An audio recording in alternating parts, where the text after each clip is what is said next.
بسم اللہ الرحمن الرحیم بسم اللہ الرحمن الرحیم رب اشرح لی صدری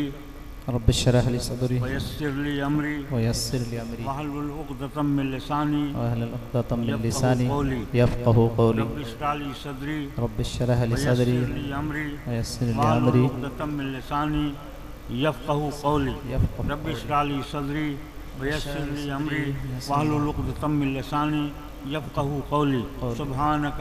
سبحان لا علم لنا لا علم الا لنا ما علمتنا الا ما انک علمتنا انت انت العلیم الحکیم رب زدنا علما رب زدنا علما والحقنا بالصالحین والحقنا بسم بالصالحین اللہ الرحمن الرحیم بسم اللہ الرحمن الرحیم باب قول اللہ ونضع الموازین القسط لیوم القیامہ وأن أعمال بني آدم وقولهم يوزن وقال مجاهد القسطاس العدل بالرومية ويقال القسط مصدر المقسط وهو العادل أما القاسط فهو الجائر بسم اللہ الرحمن الرحیم بسم اللہ الرحمن الرحیم حدثنا حدثنا احمد بن اشکابہ احمد بن اشعب قال حدثنا قال حدثنا محمد بن فضیل محمد بن عن فضيل عمارة بن القعقاع عن عمارة بن عن ابی القعقاع زرعة عن أبي عن زرعة ابی ہریرہ عن أبي رضی هريرة اللہ تعالی عنہ رضي الله قال تعالى النبی عنه صلی اللہ علیہ وسلم قال النبي صلى الله عليه كلمتان وسلم كلمتان حبیبتان الی الرحمن حبيبتان إلى الرحمن خفیفتان علی اللسان على اللسان ثقیلتان فی المیزان ثقيلتان في الميزان یہ بخاری شریف کی آخری حدیث ہے اور آپ بڑے خوش قسمت ہیں کہ آپ نے ایک ایسے ولی سے بخاری شریف پڑھی کہ جس کی انوار و برکات آج راجستھان کے چپے چپے پر درخشاں ہیں۔ ما شاء اللہ سبحان اللہ حضرت کے ہوتے ہوئے میری کیا مجال، لیکن یہ ایک آخری سبق میں حضرت کی دعوت اور حضرت کی اجازت سے آپ حضرات کو پیش کر رہا ہوں۔ اللہ تعالیٰ قبول فرمائے۔ آمین یہ باب جو حضرت امام بخاری نے باندھا ہے، یہ اصل میں امام بخاری ایک فرقہ معتزلہ ہے، اس معتزلہ کا رد فرما رہے ہیں۔ معتزلہ کا کہنا یہ ہے کہ قیامت کے دن جو اعمال تولے جائیں گے، تولنے کا کیا سوال ہے؟ تولنے کا مطلب یہ کہ عدل و انصاف ہو جائے گا۔ جی جو اللہ تبارک تعالیٰ عادل حقیقی ہے اور وہ عدل فرما دے گا انصاف کے، یہ دوزخ میں جائے، یہ جنت میں جائے، اس کے اعمال کم ہیں، اس کے زیادہ ہے۔ لیکن امام بخاری رحمۃ اللہ علیہ یہاں پر ایک ذہن دیتے ہیں، اور وہ ذہن بڑی باریکی کا ہے، تھوڑی سی باریکی کا ہے، زیادہ تو نہیں ہے، جس کا مطلب یہ ہے کہ معتزلہ نے یہ کیوں کہا۔ ان کی نظر میں یہ چیز دشوار گزری کہ اعمال کا تولنا ایک مدت لگ جائے گی، لیکن یہ بھول گئے کہ ہمارے لیے مدت لگ جائے گی، اللہ کے لیے بھی مدت درکار ہے۔ اس کا کیا سوال ہے؟ دوسری بات یہ ہے کہ یہ سوچ کر کے انہوں نے، قاعدہ یہ ہے کہ الفاظ کے جو معنی حقیقی ہیں وہ حقیقی معنی ہی مراد لیے جائیں، ہم اس پر مکلف ہیں، بشرطے کہ ان کے حقیقی معنی لینے میں کوئی شرط۔ اگر کہیں پر شرعی سقم ہے، کہیں کوئی شرعی دشواری ہے، تو پھر حقیقت کو مجاز پر پھیرا جا سکتا ہے۔ مثلا ید اللہ فوق ایدیہم،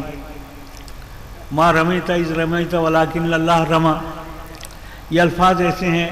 کہ اللہ تبارک تعالیٰ کے لیے ان الفاظ کی روشنی میں آپ کو جسم ثابت کرنا پڑے گا، اور جسم بالاتفاق جملہ فلاسفہ، جملہ حکماء، جملہ علماء، جملہ مشائخ کے نزدیک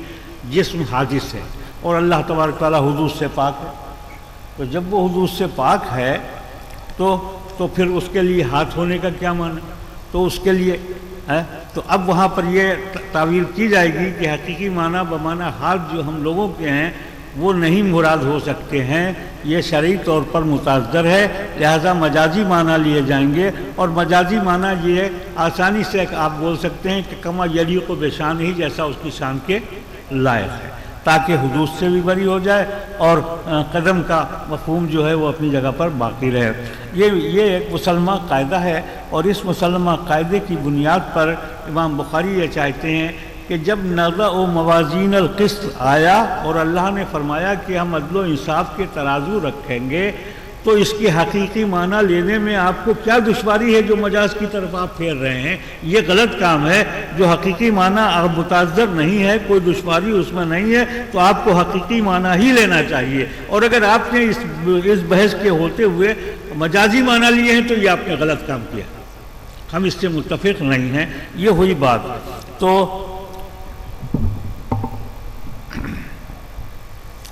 وَنَضَعُ الْمَوَازِينَ الْقِسْطَ، اللہ تبارک تعالیٰ فرماتا ہے کہ ہم قسط، اور اس میں دو لغت ہیں جو کتاب میں لکھی ہوئی بھی ہیں، قسط بھی ہے اور قسط بھی ہے، دیکھا آپ نے، دونوں لغتیں ہیں۔ میں نے قسط پڑھا لیوم القیامہ، قیامت کے دن کے لیے، یعنی لعدل یوم القیامہ، قیامت کے دن، لحساب یوم القیامہ، قیامت کے دن حساب و کتاب کے لیے ہم اس تو عدل و انصاف کے ترازو رکھیں گے۔ وَأَنَّ أَعْمَالَ بَنِي آدَمَ وَقَوْلُهُمْ يُوزَنُ، اور یہ بھی حقیقت ہے کہ بنی آدم کے اعمال اور ان کے اقوال دونوں تولے جائیں گے۔ اس میں کوئی کلام نہیں ہے، حقیقی معنی مراد دیے جا سکتے ہیں، حقیقی معنی مراد دینے میں کوئی تعذر، کوئی دشواری نہیں ہے، تو پھر مجازی معنی ہرگز نہیں لیے جا سکتے۔ یوزنو قال مجاہد، اب ان کی عادت ہے کہ جہاں پر کوئی آیت آتی ہے وہاں امام بخاری رحمۃ اللہ علیہ اس کی تھوڑی سی تفسیر بھی بیان فرما دیتے ہیں۔ عادت کریمہ کے مطابق حضرت امام مجاہد جو تابعی عظیم ہے اور بہت بڑے مفسر ہیں، ان کا قول نقل کیا کہ القسطاس یا القسطاس العدل بالرومیہ، قسطاس یا قسطاس جو ہے اس کے معنی رومی زبان میں عدل و انصاف کے ہیں، جس کے معنی یہ ہوئے نضع موازین القسط، یعنی عدل و انصاف کا ترازو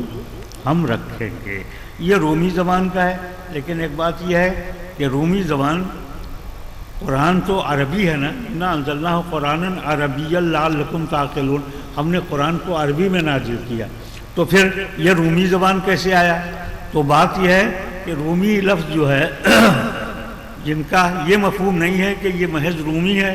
جب دو صورتیں ہیں، ایک صورت تو یہ ہے کہ جب کوئی لفظ قرآن میں مستعمل ہو گیا تو وہ عربی ہو گیا۔ ابراہیم بھی اجمی لفظ ہے، اسحاق بھی اجمی لفظ ہے، لیکن قرآن میں استعمال ہو گیا تو وہ عربی ہو گیا اور عربی مبین میں شامل ہو گیا۔ ایک تو بات یہ ہے۔ دوسری بات یہ ہے کہ اشتراک وضع بھی ایک چیز ہوتی ہے، جس کے معنی یہ ہوتے ہیں کہ ایک لفظ ایک زبان میں اسی معنی میں استعمال کیا جائے اور دوسری زبان میں بھی وہ اسی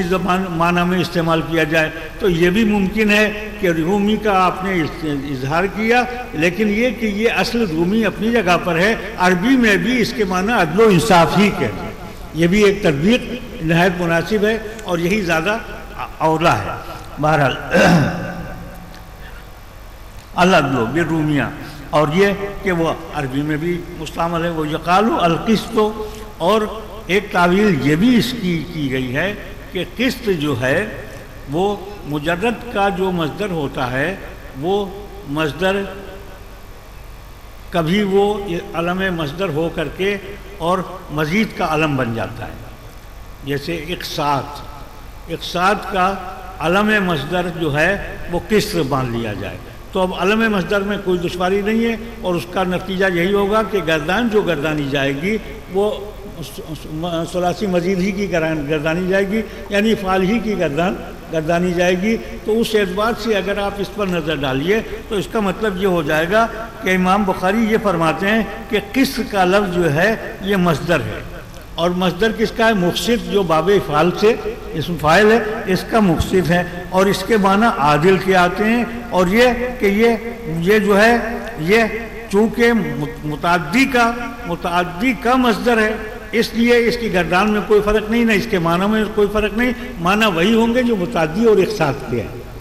سمجھ میں آئی بات؟ اچھا صاحب یہ تو ہو گیا۔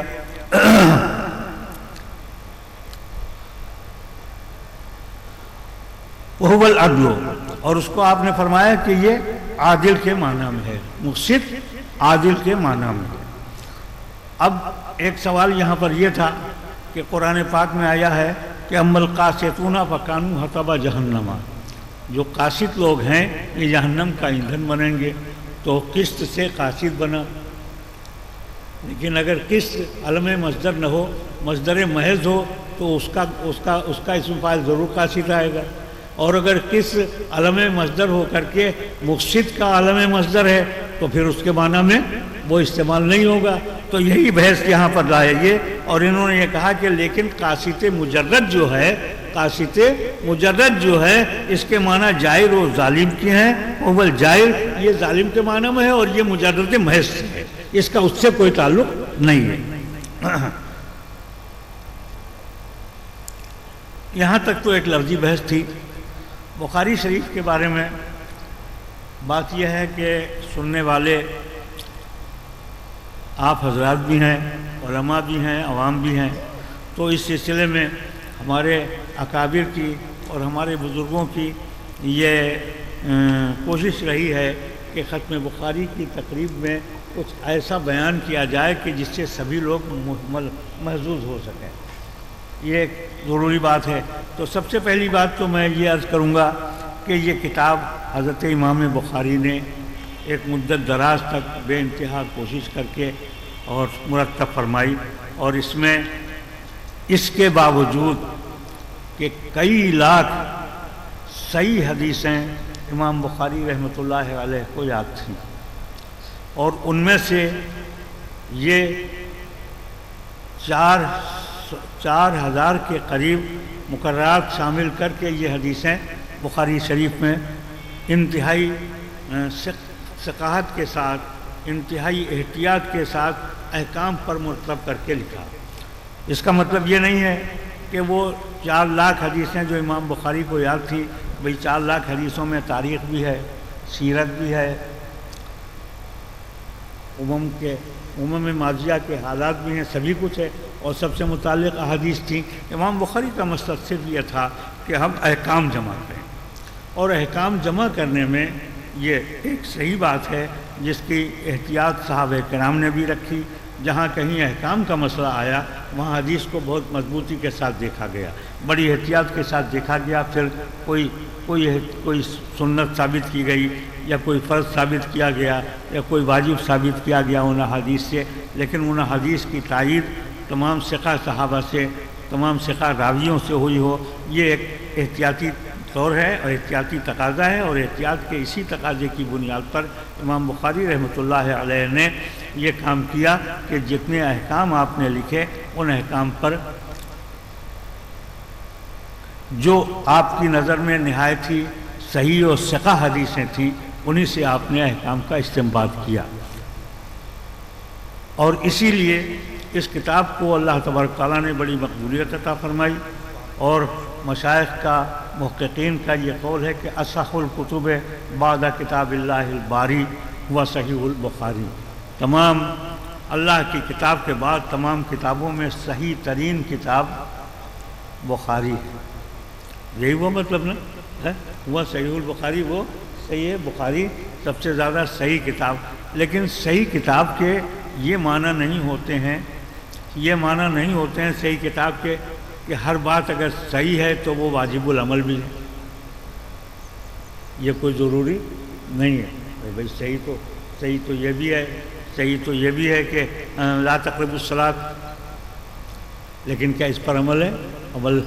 وانتم سکارا جو لگا ہوا ہے، تو صحیح، ہر صحیح بات جو ہے وہ واجب العمل نہیں ہوا کرتی ہے۔ اسی سے ایک بات کی یہ روشنی لی جائے گی کہ بخاری شریف جو انتہائی معتبر کتاب مانی گئی ہے، انتہائی مستند کتاب مانی گئی ہے، اور اس کتاب میں احکام ہیں، شرعی احکام کا ایک مجموعہ ہے وہ، تو کیا یہی کافی ہے فقہ کے لیے، اور کسی فقہ کی ضرورت نہیں ہے۔ اگر واقعی یہ تسلیم کر لیا جائے تو حضرت امام اعظم سے لے کر کے امام احمد ابن حنبل، امام شافعی رحمۃ اللہ علیہ، امام احمد رحمۃ اللہ علیہ، یہ تمام ائمہ احادیث کی پھر ضرورت ہی کیا ہوئی جو اجتہاد فرماتے اور مجتہد ہوتے۔ اس کا مطلب یہ ہے کہ صحیح تو ہے، لیکن یہ ضروری نہیں ہے کہ بخاری ہی معمول بہا بن جائے، بلکہ تحقیق کے دروازے اور بھی ہیں، اور ان تحقیق و تدقیق کی روشنی میں ائمہ مذاہب نے جو تحقیق کر کے مسائل کا استنباط کیا ہے وہی اپنی جگہ پر محقق ہے۔ اور اس کی دلیل یہ ہے، میں بڑے ذمہ داری سے کہتا ہوں کہ اس کی دلیل یہ ہے کہ آج تک فقہ کی ترتیب پر احادیث کو جمع کرنے کے باوجود کسی ایک طبقے کا اس بات پر اتفاق نہ ہو سکا کہ ہم، جیسے کہ حنفی ہیں، ایک مسلک حنفی ہے، ایک مسلک شافعی ہے، ایک حنبلی ہے اور ایک مالکی ہے، تو امام مالک رحمۃ اللہ علیہ اس صورت سے کوئی ایک مسلک بھی تو ایسا ہوتا دنیا میں جو کہتا کہ یہ بخاری مسلک ہے۔ کیا آپ نے کہیں سنا؟ کیا آپ نے کہیں اس کی تحقیق کی؟ اس کا مطلب یہ ہے کہ بے شک صحیح ہے اور بڑی مقبول کتاب ہے، اس میں کوئی شک نہیں ہے کہ اس کتاب کی مقبولیت کا یہ حال ہے کہ جس گھر میں یہ کتابیں ہوں اس گھر میں چوری نہ ہوگی انشاءاللہ، اور نہ اس گھر میں آگ لگے گی۔ اتنی مقبول کتاب ہے، تو اتنی مقبول اور اتنی محتاط کے بارگاہ رسالت میں ایسی پسند آئی، اور پسند آنے کی وجہ بھی دیکھیے، کام بعد میں ہوتا ہے، شخصیت پہلے ہوتی ہے۔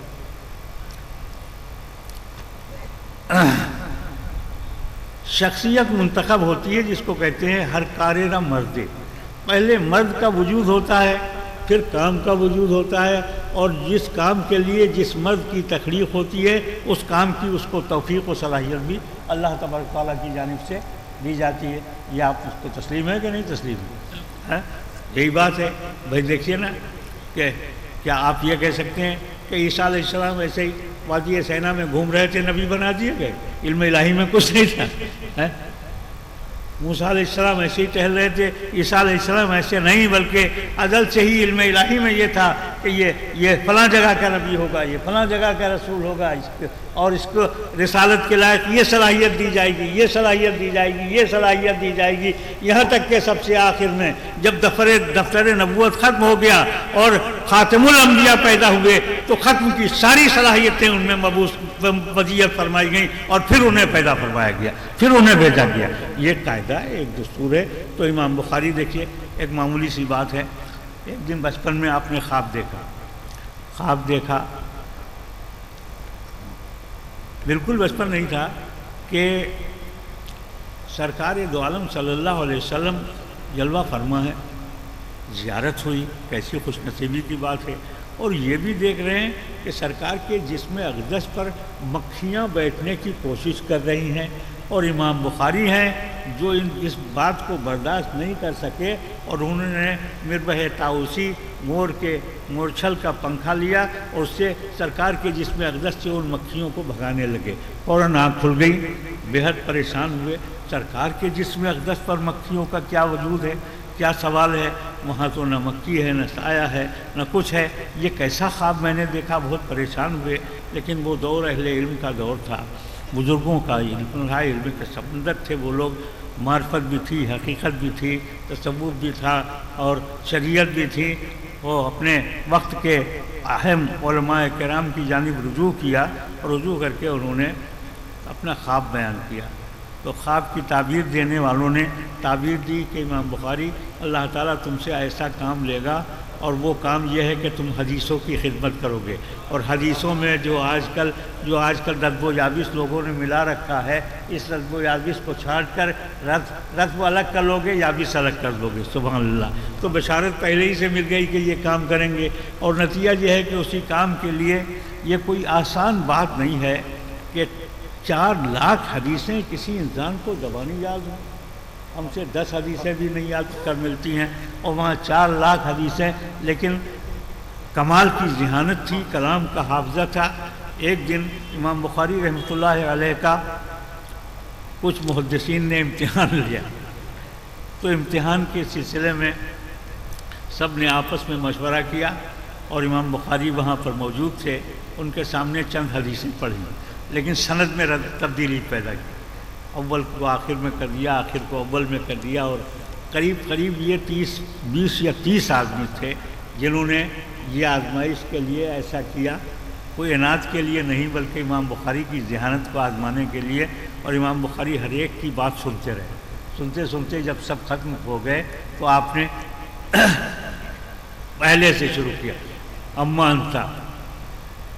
فقط آتا، تم نے یہ غلطی کی، اس میں یہ سند، اس جگہ یہ راوی ہے، اس جگہ یہ راوی ہے، اس جگہ یہ راوی ہے، اس کی صحیح سند، پوری روایت صحیح یہ ہے، دوسرے کو یہ ہے، تیسرے کو یہ ہے، چوتھے کو یہ ہے، یہاں تک کہ ایک ایک محدث کی ساری غلطیوں کو نکال کر کے بتا دیا۔ یہ حافظہ کتنا قوی حافظہ ہے،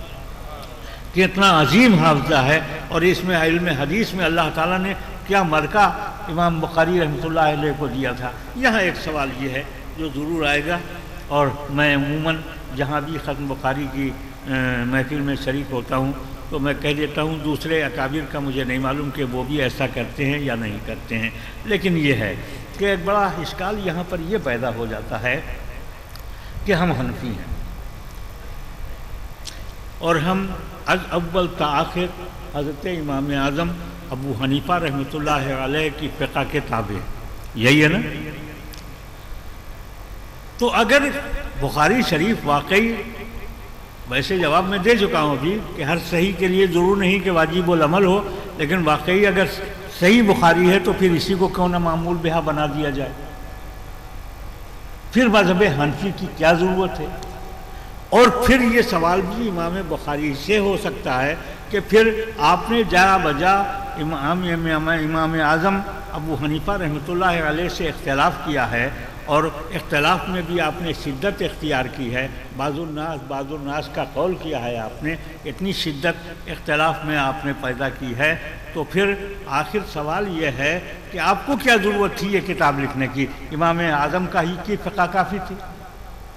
ہے بات یا نہیں؟ تو امام بخاری رحمۃ اللہ علیہ سن 194 ہجری میں پیدا ہوئے،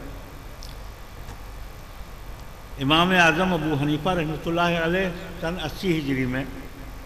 تشریف لائے۔ دونوں زمانوں میں کتنا فرق ہو گیا؟ جتنا زمانے میں نبی کریم صلی اللہ علیہ وسلم اور صحابہ کرام سے جتنا قرب ہوگا اتنی ہی محنت کم ہوگی حدیث کے جمع کرنے میں، کیونکہ صحابہ تب سب عدول ہیں، جتنے صحابی ہیں سب عادل ہیں، حدیث کے بیان میں ان سے کوئی خطا ممکن ہی نہیں مانی گئی ہے، تو صحابی سے سنا، یا تابعی ہیں تو تابعیوں کی بھی حدیث مستند ہے، معتمد ہے، اور تسلیم کی جائے گی، قبول کی جائے گی ان کی بھی حدیث۔ تو امام اعظم اولاً تو اس پر ہمارا حنفیوں کا اتفاق ہے کہ امام اعظم تابعی تھے، امام اعظم تابعی تھے، اور جب امام اعظم تابعی تھے تو ثقہ وہ بھی ہیں، خود امام اعظم بھی ثقہ ہیں، اور ثقات سے ہی حدیثیں لیں، بھائی صحابہ سے لیں یا تابعین سے لیں، صحابہ سے لیں یا تابعین سے لیں۔ تو امام بخاری کو جو دشواری پیش آئی حدیث کے جمع کرنے میں اور اتنی سختیوں کا سامنا آپ نے کیا، وہ اس لیے کیا کہ سرکار دو عالم صلی اللہ علیہ وسلم سے لے کر کے آپ تک تقریباً 250 برس کا زمانہ گزر گیا، اور اس مدت میں ایسے ایسے وضع پیدا ہوئے، ایسے ایسے فتنے پیدا ہوئے، اور حدیثوں کے ایسے ایسے دشمن پیدا ہوئے کہ آپ نے مسلم شریف پڑھا ہوگا، اور مسلم شریف کے مقدمے میں امام مسلم رحمۃ اللہ علیہ نے نام لے لے کر ایک ایک وضع کا ذکر کیا ہے کہ فلاں نے اتنی حدیثیں بیان کی، فلاں نے اتنی حدیثیں بیان کی۔ یہ سب فتنے امام مسلم اور امام بخاری کا زمانہ ایک ہے، لہذا اس زمانے میں پیدا ہو چکے تھے، اس لیے امام بخاری کو زیادہ محنت کرنی پڑی، اور ان کو اس بات کی ضرورت ہوئی کہ صحیح کو سقیم سے الگ نکالنے کی۔ لیکن کیا میں آپ سے پوچھتا ہوں کہ یہی محنت امام اعظم کو بھی کرنا پڑی ہوگی؟ نہیں ہوگی۔ اور جس قدر حدیثیں وافر مقدار میں امام اعظم ابو حنیفہ کو پہنچیں، امام اعظم امام بخاری کو بڑی دشواری سے وہ حدیثیں پہنچی، چنانچہ اور اس کے ساتھ ساتھ ایک بات اور بھی ہے، وہ بات یہ ہے جس پر علماء متفق ہیں، اور چاہے وہ علماء شافعیہ ہوں، چاہے وہ علماء حنبلیہ ہوں، چاہے وہ علماء حنفیہ ہوں، چاہے وہ امام مالکیہ ہوں، کوئی بھی ہوں، وہ سب اس بات پر متفق ہیں کہ امام بخاری، امام مسلم، امام ترمذی، امام ابو داؤد یہ سب شافعی تھے۔ تو ضروری ہے کہ بھئی اگر شافعی مسلک کے مطابق اور اس کی مؤید کوئی حدیث ملی امام اعظم امام بخاری کو، تو ان کو لکھنا ہی چاہیے، اس لیے کہ وہ شافعی ہیں۔ کیا ضروری ہے کہ امام اعظم ہی کی فقہ کی وہ اگر مخالف ہے تو لکھ دیں وہ؟ یہ تو کوئی ضروری نہیں، لیکن یہ بھی ضروری نہیں ہے کہ اگر امام شافعی کی تائید میں کوئی حدیث مل گئی ہے تو امام اعظم کے تائید میں وہ حدیث کوئی ہے ہی نہیں ہے، یہ تو کوئی بات نہیں ہوئی۔ چنانچہ اس میں بڑی بحثیں ہیں، اور اس بحث کا نتیجہ یہ ہے کہ یہ اختلاف کا ایک وہ مجموعہ سا وجود میں آ گیا، لیکن صحیح بات یہ ہے، حق بات یہ ہے کہ جو تفوق، جو فضیلت، جو علم حدیث میں مہارت اور جو کمال حاصل ہے، وہ امام اعظم کو جو حاصل ہے وہ کسی کو نہیں حاصل ہے، الحمدللہ الحمدللہ۔ اور امام بخاری امام اعظم سے اختلاف کرتے ہیں۔ مکی ابن ابراہیم، آپ نے ثلاثیات بخاری پڑھی نہیں پڑھی؟ جس میں صرف 3 واسطے ہیں سرکار تک۔ وہ ثلاثیات بخاری میں ایک راوی آتے ہیں مکی ابن ابراہیم۔ مکی ابن ابراہیم امام اعظم کے شاگرد، مکی ابن ابراہیم امام اعظم کے شاگرد ہیں اور امام بخاری کے استادوں کے استاد ہیں، سبحان اللہ۔ تو پھر آپ امام اعظم کہاں امام بخاری، یہ بڑی دور کی بات ہے۔ ہاں آپ نے ضرور کوشش کی ہے، اور ہم اس کے معترف بھی ہیں، ہم اس کے معتقد بھی ہیں، ہم آپ سے عقیدت بھی رکھتے ہیں، محبت بھی رکھتے ہیں، اور یہ کہ ہم کچھ کہیں آپ کو، یہ ہماری مجال نہیں، لیکن اظہار حقیقت کا جو تعلق تھا وہ یہ تھا۔ اس لیے یہ بحث تھوڑی سی طویل ہو گئی۔ بہرحال امام بخاری نے معتزلہ کا رد کیا، اور رد میں جو دلائل پیش کیے وہ قابل اطمینان دلائل ہیں کہ جب اب رہا یہ کہ ترازو رکھا جائے گا، تو ترازو یا تو ایک ترازو ہوگا جس پر سب کے نام اعمال تول لیے جائیں گے، یہ بھی اللہ کی قدرت سے باہر نہیں۔ معتزلہ نے ایک اعتراض اور کیا، وہ اعتراض یہ کیا کہ اعمال جو ہیں اس میں دو ہیں، جوہر اور عرض۔ عرض کا وجود جوہری میں ہو سکتا ہے اور الگ سے تو کہیں ہو نہیں پائے گا، اور آراس جوہر تو تولا جا سکتا ہے، عرض تولا بھی نہیں جا سکتا، تو آخر یہ اعمال کے تولے کیسے جائیں؟ حضرت ابن عباس نے فرمایا کہ یہ تمہارے سمجھ کی اپنی بات ہے، لیکن یہ دنیا کی بات ہے کہ عرض نہیں تولے جا سکتے ہیں، اور یہ کہ ہو سکتا ہے کہ کل قیامت کے دن یا تو وہ نامہ اعمال ہی پورے رکھ دیے نہ میزان عدل پر، یا عدل میں یا اعراض میں اور اعمال میں اللہ تعالیٰ وزن خود پیدا فرما دے، وہ تول لیے جائیں۔ کوئی بڑی بات نہیں، کوئی دشوار بات نہیں ہے۔ تو یہ بھی ایک اعتراض معتزلہ کا تھا، لیکن یہ کہ اسی اعتراض کی بنیاد پر انہوں نے یہ چاہا کہ ہم اس کو یہ کہہ دیں کہ ترازو نہ تولا جائے گا، نہیں۔ اب رہا یہ کہ تول ناپ کی 3 قسمیں ہوں گی۔ دیکھو بھئی، ایک تو یہ ہے، آپ نے حدیثوں میں پڑھا ہے، آپ ہی کی پڑھی ہوئی بات میں بتاؤں گا کہ یدخلون الجنۃ 70,000 رجلا من غیر حساب و کتاب، کہ او کما قال رسول اللہ صلی اللہ علیہ وسلم کہ 70,000 مسلمان بغیر حساب و کتاب کے جنت میں جائیں گے، اس لیے کہ جب وہ حساب ہی نہیں ہے ان کا تو تول ناپ کیسے؟ تو ایک طبقہ تو وہ ہوگا کہ جس کی کوئی تول ناپ ہی نہیں ہے، سیدھے جنت میں چلے جا رہے ہیں، اور اس میں وہ صالحین ہیں، انبیاء ہیں، مرسلین ہیں، صلحاء ہیں کہ جن کے یہ مقامات ہیں، شہداء ہیں جن کے یہ مقامات ہیں، یہ سب بے حساب و کتاب اور بغیر تول و ناپ کے یہ جنت میں جائیں گے۔ ایک ایسے کافر بھی ہیں کہ جنہوں نے کفر ہی کفر کیا، ایمان و ایمانیات کا کہیں پر کوئی نام و نشان بھی نہیں ہے ان کے نام اعمال میں، وہ بھی بے حساب و کتاب جہنم میں چلے جائیں گے۔ تمہاری تول ناپ تو جب ہو جب کوئی نیکی بھی تمہارے پاس ہو، جب کوئی نیکی نہیں ہے تو کوئی سوال ہی نہیں ہے، جہنم میں ان کو بے حساب و کتاب بھیج دیا جائے۔ اب رہے وہ کہ جن کے اعمال مخلوط ہیں، ہے نا،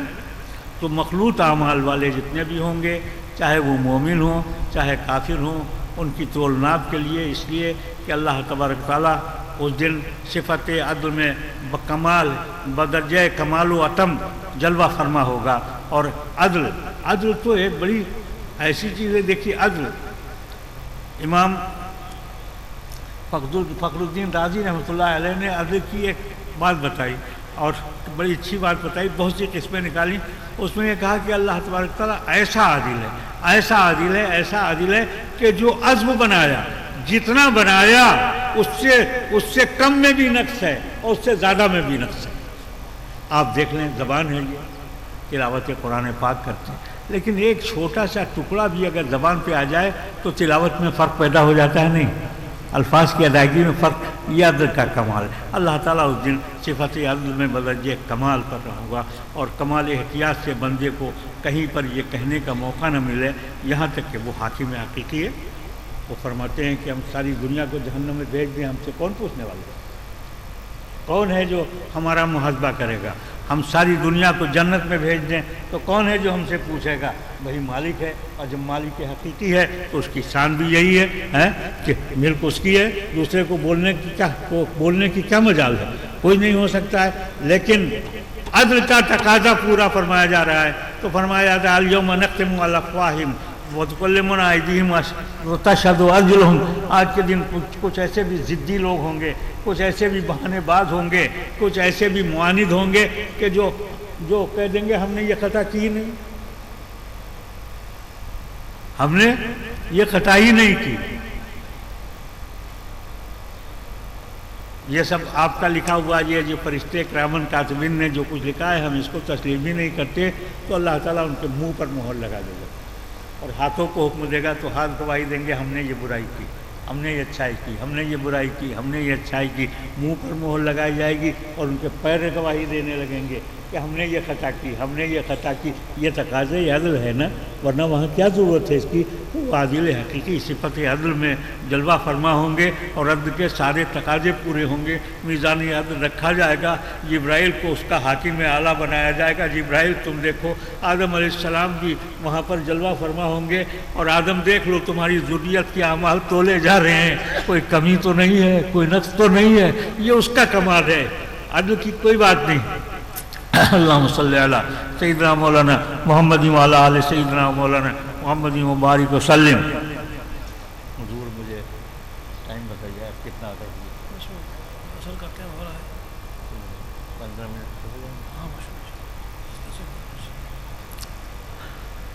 میں نہیں کہہ سکتا کہ اس گفتگو میں آپ نے کیا نتیجہ نکالا ہوگا، لیکن یہ کہ بہرحال کتاب کی مطابقت تو اس میں ضرور ہے، اور اسی مطابقت کی وجہ سے چند ضروری باتیں میں نے عرض کر دیں۔ اب آپ آگے بڑھیے اور دیکھیے، یہ اسلام کو شرف حاصل ہے، اور صرف اسلام کو شرف حاصل ہے کہ اپنے پیغمبر اسلام کی ہر بات کو پوری سند اور ثقہ لوگوں کے ذریعے سے اس کو ثابت کیا گیا ہے کہ میرے سرکار نے فلاں سے کہا، فلاں نے فلاں سے کہا، فلاں بڑا اچھا آدمی تھا، بڑا ثقہ آدمی تھا، بڑا حافظہ اس کا بہت اچھا تھا، بڑا عادل انسان تھا۔ اصل عدل کا اس کے یہ عالم تھا کہ وہ بازاروں میں گھومتا نہیں تھا، بازاروں میں شور نہیں کرتا تھا، بازاروں میں ہنسی ٹھٹھا نہیں کرتا تھا۔ ایسے ثقہ لوگوں سے میرے سرکار سے ایسے ایک ثقہ صحابی نے سنا، اور پھر اس صحابی نے ایک ثقہ تابعی سے بتایا، اس تابعی نے پھر دوسرے ثقہ تابعی سے بتایا، اس نے چوتھے ثقہ سے بتایا، اور اس نے امام بخاری سے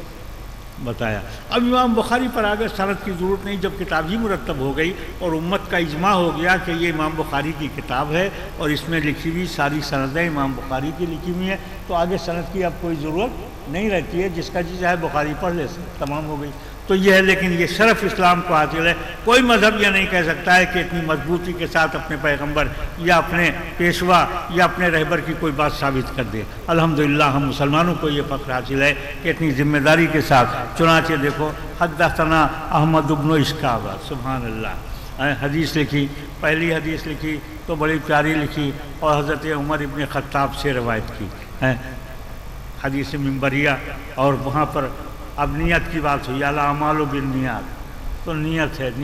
نیت سے عمل کی ابتدا ہوتی، تو نیت صحیح ہوگی تو عمل صحیح ہوگا، نیت صحیح نہیں ہوگی تو عمل بھی صحیح نہیں ہوگا، سب کا تعلق نیت ہی سے ہے۔ تو وہاں تو نیت ہے، اب آگے چل کر کے نیت کے بعد ثواب کی بات آئی، جزا کی بات آئی، قیامت کی بات آئی، حساب و کتاب کی بات آئی، تو دیکھیے کیا پیاری بات ہے۔ سند کا طریقہ یہ ہے کہ راوی ایسا امام بخاری لائے کہ جس کا نام احمد ہے، سبحان اللہ، کیا پیارا نام ہے، احمد سے پیارا نام مخلوق میں کس کا ہو سکتا ہے؟ تو احمد ابن اشکاب، اشکاب بھی لغت ہے اور اشکاب بھی لغت ہے۔ احمد ابن اشکاب نے روایت کیا، یہ ہم سے حدیث بیان کیا۔ یہ کون کہہ رہا ہے؟ امام بخاری فرما رہے ہیں کہ ہم سے حدیث بیان کی احمد ابن اشکاب نے۔ یہ نہیں ہے کہ ہم نے سنا ہم نے سنا احمد ابن اشکاب سے یہ مروی ہے، نہیں، سنا ہم سے بیان کیا احمد ابن اشکاب نے۔ قال حدثنا محمد ابن فضیل، اب احمد کے بعد محمد آ گیا، سبحان اللہ، کیا برکت حاصل کرنے کا طریقہ ہے اور کس انداز میں حاصل کر رہے ہیں کہ حدثنا محمد ابن فضیل، احمد ابن اشکاب نے پوری ذمہ داری سے یہ کہا کہ ہم سے حدیث بیان کی محمد ابن فضیل نے، ٹھیک۔ یہ عمارہ ابن قعقاع سے روایت کرتے ہیں، عمارہ ابن قعقاع سے روایت کرتے ہیں۔ حدیث معنن کے بارے میں آپ نے مسئلہ پڑھا ہوگا کہ معنن حدیث کے بارے میں دیکھا جائے گا کہ اس راوی کی اس محدث سے ملاقات ہے یا نہیں ہے نا، یہ دیکھا جائے گا۔ لیکن اس پر جملہ محدثین کا اتفاق ہے کہ امام بخاری اگر معنن حدیث لاتے ہیں تو وہ حدثنا کے معنی میں سمجھی جائے گی، تو اس لیے ان عمارۃ ابن قعقاع ہے۔ اور یہ روایت کرتے ہیں حضرت ابی زرع تابعی، حضرت ابی زرع تابعی سے، اور ابی زرع تابعی جو ہیں وہ روایت کرتے ہیں ابو ہریرہ رضی اللہ تعالیٰ عنہ سے، عن ابی ہریرہ، ٹھیک، یہاں تک تو پڑھ لیا تھا نا آپ نے، عن ابی ہریرہ تھا۔ اب سنیے،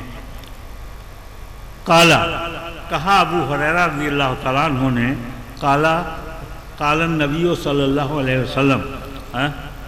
قال النبی صلی اللہ علیہ وسلم کلمتان حبیبتان الی الرحمن خفیفتان علی اللسان ثقیلتان فی المیزان، دو کلمے، یہاں کلمہ بمعنی کلام ہے، جیسے کلمہ شہادت بولا جاتا ہے، تو کیا وہ کلمہ ہے؟ وہ تو جملہ ہے پورا، تو کلام بھی ہے پورا، تو یہاں کلمے سے مراد، اور دو کلمے ہیں۔ تعریف دیکھیے، حدیث کی تعریف حدیث خود کر رہی ہے، کیا پیاری بات ہے، کلمتان، ایسی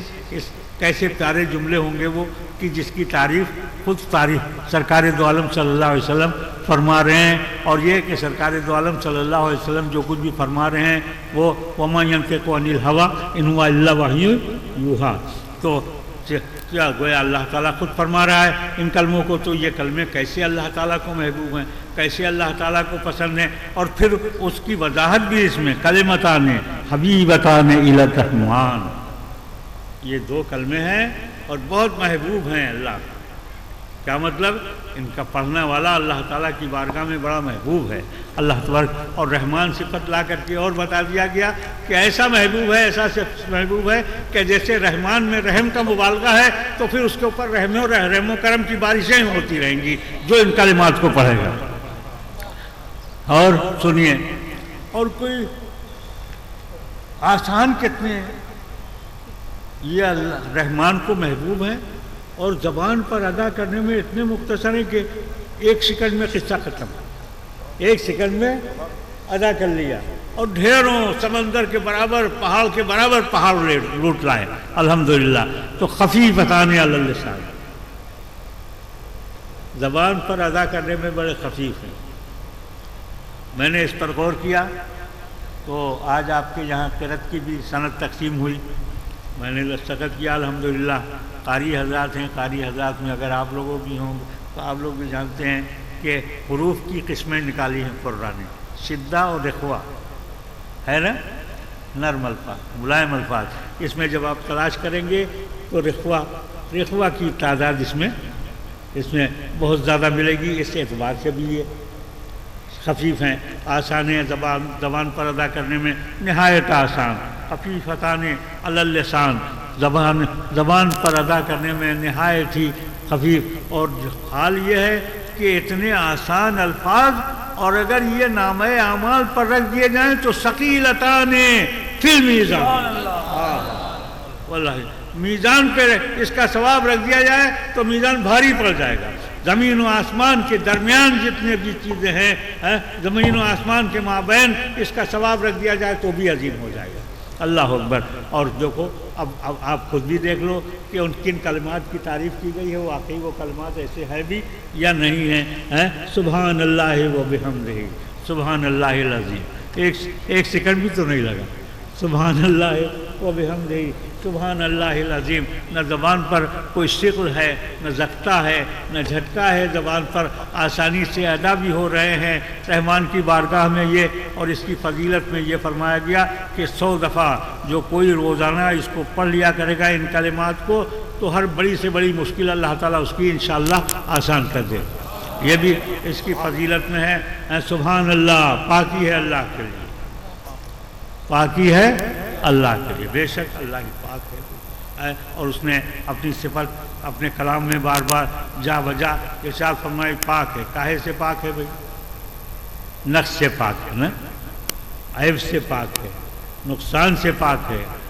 ارے حد تو حد ہے کہ جس صفت میں نہ کوئی نقصان ہے اور نہ کوئی کمال ہے، اللہ تعالیٰ اس سے بھی پاک ہے، اس کی ہر صفت کمال ہی کمال ہے، کمال ہی کمال ہے۔ الحمدللہ، سبحان اللہ۔ اور سبحان کہتے ہیں تنزیہ کو، یہ پاکی بیان کرنے کو۔ اب اس میں کچھ نحوی گفتگو بھی ہے، صرفی گفتگو بھی ہے، مگر ہم جانتے ہیں کہ آپ نے جس شخصیت سے پڑھا ہے وہ شخصیت بڑی عظیم ہے، علم میں بھی عظیم ہے، فضل میں بھی عظیم ہے، لغت میں بھی عظیم ہے، صرف میں بھی عظیم ہے، نحو میں بھی عظیم ہے۔ اور پھر حضرت مولانا عبدالرحیم صاحب نائب شیخ الحدیث صاحب، ان کی صلاحیتیں ابھی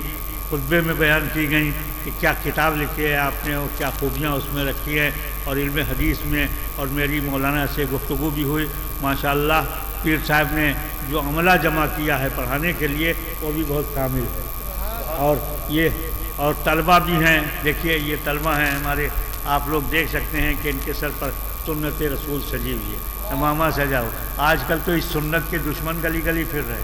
ایک ٹوپی رکھ لی یا ایک رومال ایسے کر لیا، یہ سنت کی مخالفت کر رہے ہیں، یہ بدعت سیاح ہیں یہ جو گھوم رہے ہیں، یہ سنت کو مٹانے والے۔ اور سنت ایک سنت جس کو لوگوں نے چھوڑ دیا ہو، اگر اس کو کسی نے زندہ کیا اور تازہ کیا تو اس کو کتنا ثواب ملتا ہے؟ 100 شہید۔ سبحان اللہ۔ یہ سنتیں ان کے چہروں پر سجی ہوئی ہیں، مگر اب میرا خیال یہ ہے کہ چند لمحات میرے وقت میں اور باقی رہ گئے ہوں گے، اس میں ایک بات آپ سے جو میرا فرض ہے اور میرے لیے ضروری ہے وہ بھی کہہ دوں۔ یاد رکھیے کل آپ کچھ نہیں جانتے تھے تو آپ کو نماز کا مسئلہ بتانے کی آپ کے اوپر ذمہ داری بھی نہیں تھی۔ اگر آپ سے کل کوئی پوچھتا تو آپ کہتے بھائی جاؤ ہم بھی تمہاری طرح ہیں، کسی اور سے پوچھ لو جو جاننے والا ہو۔ لیکن کتنا فرق کل اور آج میں ہو گیا آپ میں کہ آج آپ کے اوپر ذمہ داری ہو گئی، اور ایسی ذمہ داری ہو گئی کہ اگر آپ نے وہ جان بوجھ کر مسئلہ نہیں بیان کیا اور نہیں بتایا تو الجما بلجام النار، آگ کی لگام آپ کو پہنا دی جائے گی۔ کتنی بڑی ذمہ داری آپ نے خرید لی ہے، اور یہ ذمہ داری آپ کی زبان کی بھی ذمہ داری ہے، لباس کی بھی ذمہ داری ہے، سونے بیٹھنے اٹھنے لیٹنے جاگنے وضو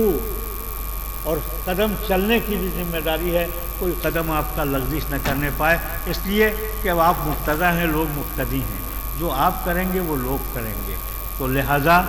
آج کا دور بڑا نازک ہے، کل یہ بات ہم اگر کہتے تو ہم کو اس بات کے کہنے کی ضرورت نہیں تھی، واقعی وہ صالح ہوتے تھے، جو عالم ہوئے تو عالم صالح ہوئے، لیکن آج قدم قدم پر علم کے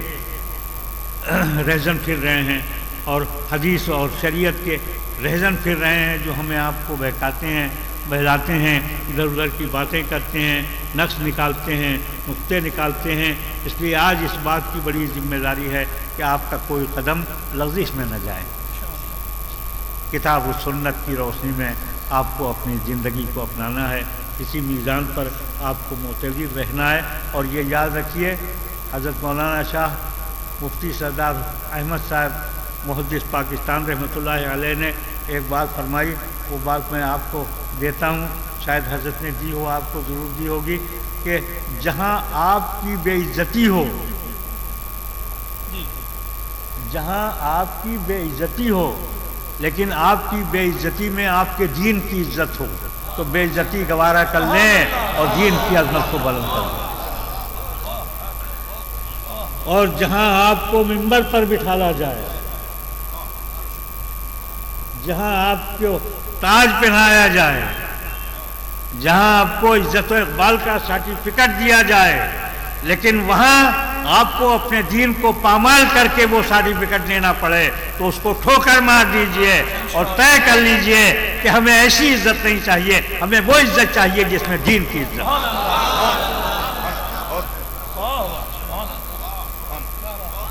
دو ایک الفاظ اور بھی ہیں بڑی وضاحت کے ساتھ، وہ یہ ہے عالم کا کام اپنا خود ایک شعبہ ہے، خوشا مسجد و مدرسہ خان کا ہے کہ دروے ببت کی لو قال محمد ہے نا۔ اور آپ بڑے خوش قسمت ہیں، آپ نے کسی کا دامن تھام کر حدیثوں کا دامن تھاما، بڑا اچھا ہوا دستار و جبہ چھوڑ کر ہم نے، بڑا اچھا ہوا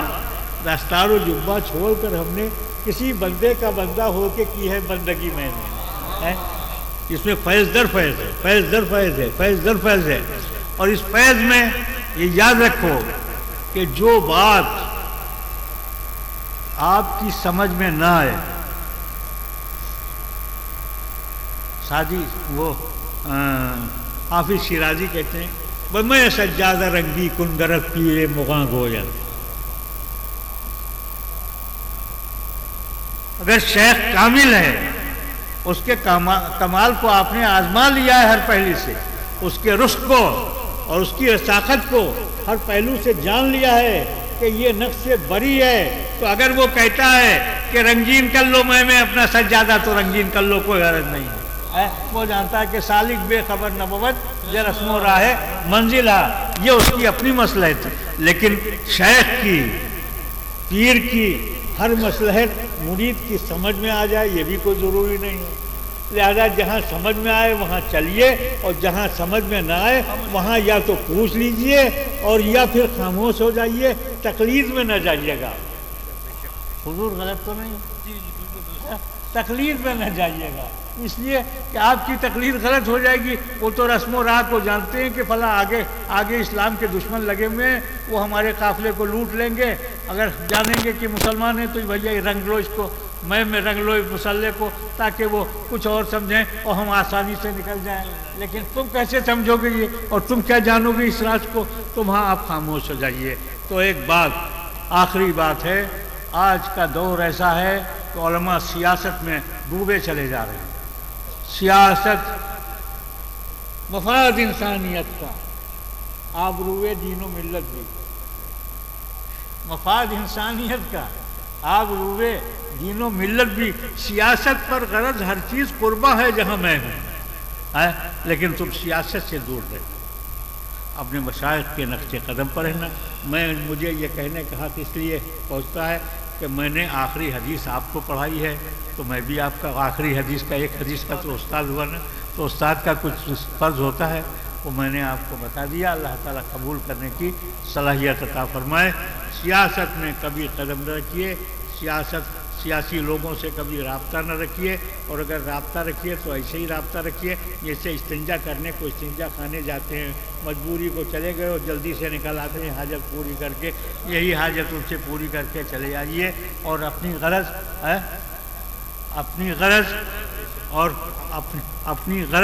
اور اپنا ہمارے امام اہل سنت نے قدم قدم پر اعلیٰ حضرت فاضل بریلوی رضی اللہ تعالیٰ عنہ نے اپنے اشعار میں، اپنی کتابوں میں جگہ جگہ ہم کو یہی سبق دیا ہے، اور یہ بتا دیا ہے کہ، اور یہ دے دیا ہے کہ ہم کیوں کسی کے در پہ ٹھوکریں کھائیں، ٹھوکریں در کی پھر کے گلی گلی تباہ، ٹھوکریں در کی سب کی کھائے کیوں، دل کو جو عقل دے خدا تیری گلی سے جائے کیوں۔ اس کے صحیح مستحق آپ ہیں، اس کے صحیح مصداق آپ ہیں، اس کے صحیح ترجمان آپ ہیں، اور آپ ہی پر اور اعلیٰ حضرت کے اسی شعر پر میں اپنے نامکمل الفاظ کو ختم کرتا ہوں۔ اللہ تعالیٰ قبول فرمائے۔ السلام علیکم ورحمۃ اللہ وبرکاتہ۔